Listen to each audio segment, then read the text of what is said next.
I was on a ship called the Challenger 1, which is an American-flagged ship with 4 other American citizens and some British and Irish nationals also.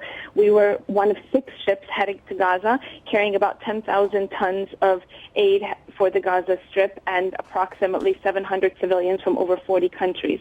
We communicated to Israel over and over again that we are unarmed, headed for Gaza to bring in this much-needed aid, and we urged Israel not to use violence against us. Well into international waters, we were still hours from Gaza. I would approximate somewhere around 60, 70 miles, so I'm not exactly sure, from Gaza, in international waters, far away from Israeli waters. They sent their warships out for us, and I saw them attacking the Mavi Marmara, which is the Turkish ship that had the most passengers on it. They started firing something. I heard some explosions, and I saw some of the people on that ship using water hoses to try to keep the soldiers away. Then they came after our ship, and we just kept going. They eventually overpowered our ship and threw concussion grenades and were firing also some pellets at us when they got on board. We kept repeating to them, we're unarmed, don't hurt anybody, but they were pretty violent. One girl had a bloodied face. They smashed my head into the ground, then cuffed me and put a bag over my head. They destroyed the ship, but then navigated it to the Ashdod Israeli port. I'm going to stop you there. I'm going to stop you there because you're passing over a lot of very important information. I want to ask you specifically about what happened aboard your ship. You're telling us that there was no resistance to the Israeli forces that came aboard, but they used violence against passengers who described themselves as unarmed and willing to surrender? Yes. We tried to keep them from getting on our ship, but just basically by putting our hands out saying, don't come on this ship, don't come on this ship, we're nonviolent. And they were heavily armed and masked like commandos. There must have been about 20 that raided our ship and tried to take it over.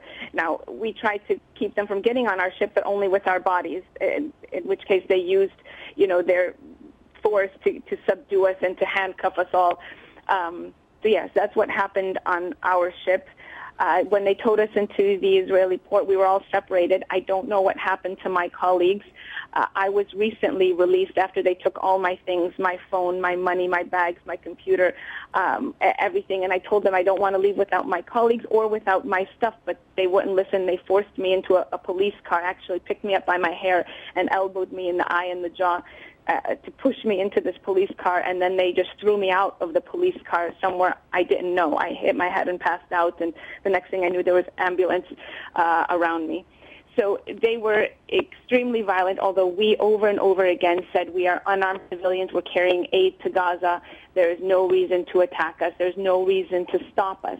I hear them claiming we just wanted to check your cargo, but we had our cargo checked at each port we departed from. We hired special security in addition to the port authorities confirming that we had nothing on board that would constitute any kind of threat to Israel, and therefore there was no reason for them to stop us. And even in international waters, I was radioing to them, we are unarmed civilians, please don't use force against us, we're headed for Gaza, please don't use force against us. The Israeli government, I'm going to interrupt you to ask you a crucial question. The Israeli government says that the trip was organized by individuals with ties to Hamas and to Al-Qaeda. Do you have ties to those organizations? Do the organizers that you have dealt with have any links? Did anyone talk about those links? Not at all. The Free Gaza Movement is made up of civilians from all over the world.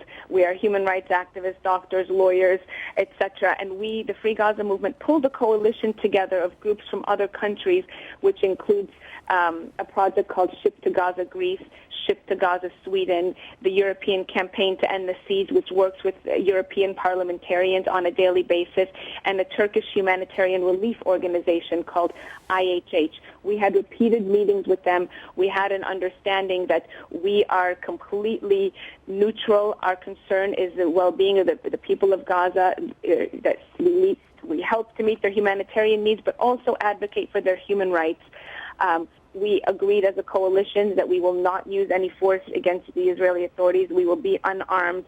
I see the Israelis publishing pictures of knives that were on board, but you have to understand that the big Turkish ship carried 600 people. They were preparing food for people. These were kitchen knives. Huwaida Arraf, activist, held by the Israelis after she tried to come ashore in Gaza intercepted in international waters, and after she tried to physically repel the Israeli forces with her own body, says she was manhandled and blindfolded. Thank you so much for talking with us.